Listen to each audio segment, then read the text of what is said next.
नमस्कार दोस्तों, मैं दीपक नागर स्वागत करता हूं आपका आपके YouTube चैनल खेती with दीपक पर। तो आज हम बात करेंगे सोयाबीन की फसल में हमें कौन सा फंगिसाइड का स्प्रे करना चाहिए और उसकी क्या डोज रखनी चाहिए और कौन कौन से सोयाबीन में रोग लगते हैं। आज इन सभी के बारे में हम इसी वीडियो में बात करेंगे। तो किसान भाइयों, आज की वीडियो बहुत ही इंपॉर्टेंट होने वाली है, तो आप वीडियो को लास्ट तक देखिए। और अभी तक जिन किसान भाइयों ने हमारे यूट्यूब चैनल को सब्सक्राइब नहीं किया है, उनसे निवेदन है कि आप हमारे यूट्यूब चैनल को सब्सक्राइब कर लीजिए, ताकि आने वाले समय में और भी जो हम वीडियो बनाए तो उसका नोटिफिकेशन आपको मिल जाए। तो किसान भाइयों, बात करते हैं अभी सोयाबीन की फसल की। तो सोयाबीन की फसल लगभग हमारी अभी 40 से 50 दिन के लगभग हो चुकी है।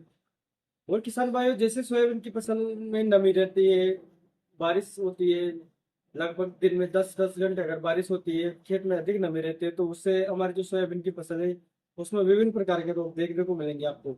सोयाबीन की पत्तियां पीली पड़ जाएगी, उनपे काले धब्बे पड़ जाएंगे, या फिर उनपे और भी कुछ नजर आएगा, उसमें मतलब फंगस लग जाएगी, उनमें फफूंदी रोग उनमें दिखाई देंगे आपको।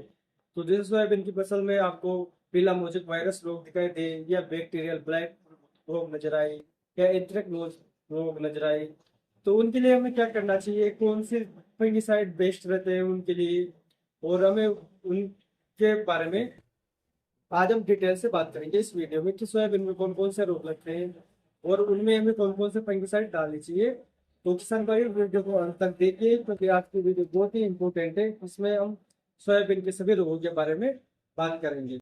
तो किसान भाई, जब हमारी सोयाबीन की फसल 40 से 50 दिन की होती है, उस समय लगातार बारिश हो रही होती है और खेत में पर्याप्त नमी होती है, तो उस समय हमें सोयाबीन की फसल में रोग दिखाई देने की पूर्ण संभावना होती है। उस समय आपको सोयाबीन की फसल में पीला मोजेक वायरस रोग भी दिखाई दे सकता है, या फिर सोयाबीन का एंथ्रेक्स रोग भी दिखाई दे सकता है, या सोयाबीन का राइजोबैक्टीरिया एरियल ब्लास्ट भी आपको उसमें दिखाई दे सकता है। तो किसान भाई, सबसे पहले बात करें हम सोयाबीन की फसल में मोजेक वायरस रोग की।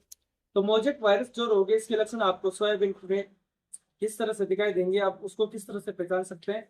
तो हमारी जो पत्तियां हैं वो पीले और हरे रंग की, उसमें धब्बे दिखाई देंगे।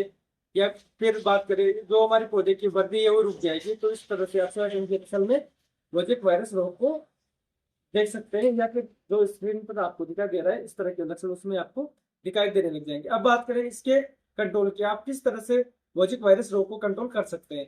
तो किसान भाइयों, की सोयाबीन की फसल है उसमें मोजेक वायरस रोग लगता है इंसेक्ट के कारण, या बात करें जो सफेद मक्खी होती है उसके कारण सोयाबीन की फसल में पीला मोजेक वायरस रोग आपको दिखाई देगा। तो इसके लिए आपको सोयाबीन में जो सिंजेंटा कंपनी की अलीका दवाई आती है, आप उसका स्प्रे कर सकते हैं। अलीका दवाई में लेमड़ा साइलोथ्रिन प्लस थाइमिथोक्सम नाम का टेक्निकल पाया जाता है। उसका आपको 125 ml प्रति हेक्टेयर के हिसाब से स्प्रे करना है, या फिर आप बायर की सोलोमन ले सकते हैं, उसका आपको 350 ml प्रति हेक्टेयर के हिसाब से स्प्रे करना है। अब बात करें सोयाबीन की फसल में सोयाबीन का एंथ्रेक्नोज रोग की, तो किसान भाई इसके लक्षण आपको दिखाई देंगे, पत्तियों, तनों और फलियों पर इसके लक्षण आपको दिखाई देंगे। और बात करें, इन पे काले काले धब्बे आपको दिखाई देने लग जाएंगे, पौधा कमजोर हो जाएगा और गिरने लग जाएगा। इस तरह से आप सोयाबीन की फसल में एंथ्रेक्नोज को रोग को पहचान सकते हैं। इसके लिए आपको टेबुकोनाजोल का स्प्रे करना होता है। वो ले किसान भाइयों, एंथ्रेक्नोज जो रोग होता है उसको कंट्रोल करने के लिए आपको टेबुकोनाजोल 25.9 EC 600 ml प्रति हेक्टेयर के हिसाब से स्प्रे करना रहता है, या फिर इसकी जगह आप टेबुकोनाजोल प्लस सल्फर 1.25 kg प्रति हेक्टेयर के हिसाब से भी आप इसमें स्प्रे कर सकते हैं। तो इस प्रकार आप सोयाबीन की फसल में एंथ्रेक्नोज रोग को भी कंट्रोल कर सकते हैं। किसान भाइयों, सोयाबीन की फसल में वैसे तो फंगिसाइड की जरूरत पड़ती नहीं है, लेकिन अगर आपको एक रोग दिखाई दे रहे हैं तो आपको उसमें फंगिसाइड का स्प्रे करने की अत्यंत आवश्यकता रहेगी। अब बात करें सोयाबीन की फसल में राइजोटोनिया एरियल ब्लास्ट रोग के बारे में। तो किसान भाइयों, जो ये रोग होता है ये खेत में कब दिखाई देगा आपको, तब हमारे खेत में अधिक नमी रहेगी, अधिक बारिश रहेगी होगी, या फिर जैसे 10-10 घंटे तक लगातार कंटिन्यू बारिश हो रही है, उस समय आपको इस रोग की देखने की पूर्ण संभावना रहती है। तो सबसे पहले बात करें, ये जो रोग है ये हमारी सोयाबीन की फसल में निचली पत्तियों से आपको दिखाई देने लगेगा। पत्तियों पर अनिश्चित रूप से भूरे धब्बे दिखाई देने लग जाएंगे आपको। तो आप समझ सकते हैं कि इसमें एरियल ब्लास्ट का प्रकोप दिखाई दे रहा है। तो इसके लिए आपको करना क्या है, इसके लिए आप पायरोक्लोरोस्ट्रोबिन 20% WDG 375 ml 50 ये 375 ml से 500 ग्राम प्रति हेक्टर के हिसाब से आप उसमें स्प्रे कर सकते हैं।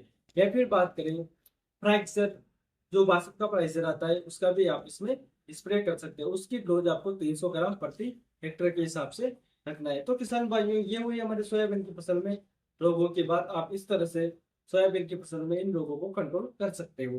तो चलिए किसान भाइयों, अभी मैंने आपको 3 रोग बताए, मैं आपको एक बार फिर से दोहराता हूँ। पीला मोजे वायरस रोग, एंथ्रेक्नोज और एरियल ब्लास्ट, इन तीनों रोगों को आप फंगिसाइड का स्प्रे कर कंट्रोल कर सकते हैं। इसमें बस आपको ध्यान रखना है, जो मोजे वायरस रोग है उसमें आपको कीटनाशक का प्रयोग करना है। तो किसान भाइयों, सोयाबीन की फसल में वैसे तो फंगिसाइड की जरूरत होती नहीं है, क्योंकि अगर कोई रोग दिखाई नहीं दे रहा हो तो आपको कोई जरूरत नहीं है कि उसमें आप सोयाबीन में फंगिसाइड का स्प्रे करो। लेकिन अगर आपको इनमें से कोई रोग दिखाई देता है तो आप उसमें फंगिसाइड का उपयोग कीजिए, और आपको इन फंगिसाइड का बहुत ही बढ़िया रिजल्ट मिलेगा। इसमें सबसे पहले बात करें, सबसे जो बेस्ट फंगिसाइड है वो है बासठ कंपनी का प्राइजर।